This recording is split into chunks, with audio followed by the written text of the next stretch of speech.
I have recommended Korean historical drama to a lot of people.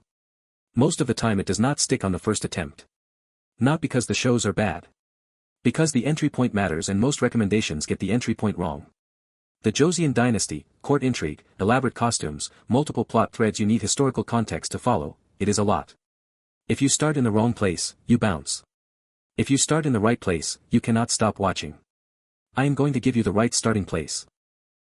Korean historical drama, often called sejuk, is one of the oldest and most prestigious forms of Korean television. It has produced some of the most beloved and critically praised series in K-drama history. It is also the category that new viewers most frequently try and abandon. The genre rewards investment. The investment has to start somewhere. This is where it should start. The most common recommendation for someone new to Korean historical drama is also the highest barrier recommendation. Shows like Jewel in the Palace or The Great Queen Seondeok are extraordinary television.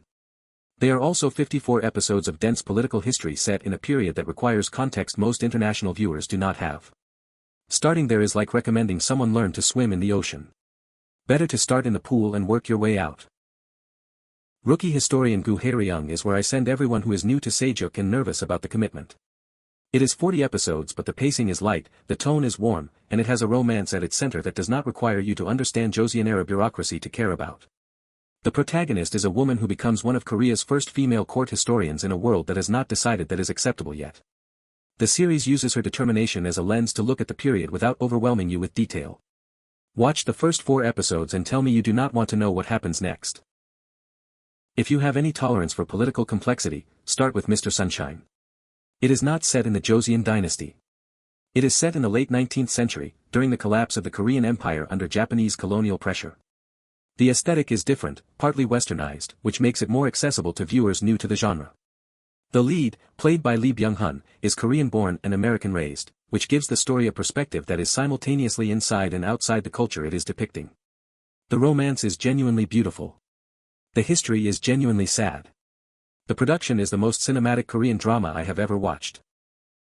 When you are comfortable with the genre, come to Nirvana in Fire.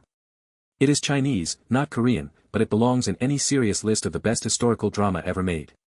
54 episodes. Dense political plot. Extraordinary performances. The most satisfying villain defeat in the history of drama. You will need time and attention for Nirvana in Fire. When you are ready for it, it will be the best thing you have ever watched.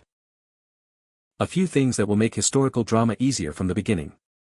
First, do not try to learn all the titles and relationships in the first episode. Let them become clear through the story. Second, the first 2 episodes are always the slowest because they are establishing a world. Give any show on this list 4 episodes before you decide. Third, the costumes mean something. The colors and patterns indicate rank and faction. You will start to read them automatically by episode 5. A lot of people assume Korean historical drama is primarily about romance set in a pretty period backdrop. Some of it is exactly that and there is nothing wrong with enjoying it. But the best sejuk is primarily political, it is about who holds power and why, about what systems produce and who they protect, about what it costs to have a conscience inside an institution that does not reward conscience. That is not light viewing but it is serious television in the best sense of that word. It is asking real questions in a historical setting and trusting you to think about the answers. Start with rookie historian Gu Hae-ryung or Mr. Sunshine depending on what you are in the mood for. Come back and tell me in the comments which one you watched. Subscribe for more guides to Asian drama that is worth your time. I make these videos so that more people find the shows they would actually love if they only knew where to start.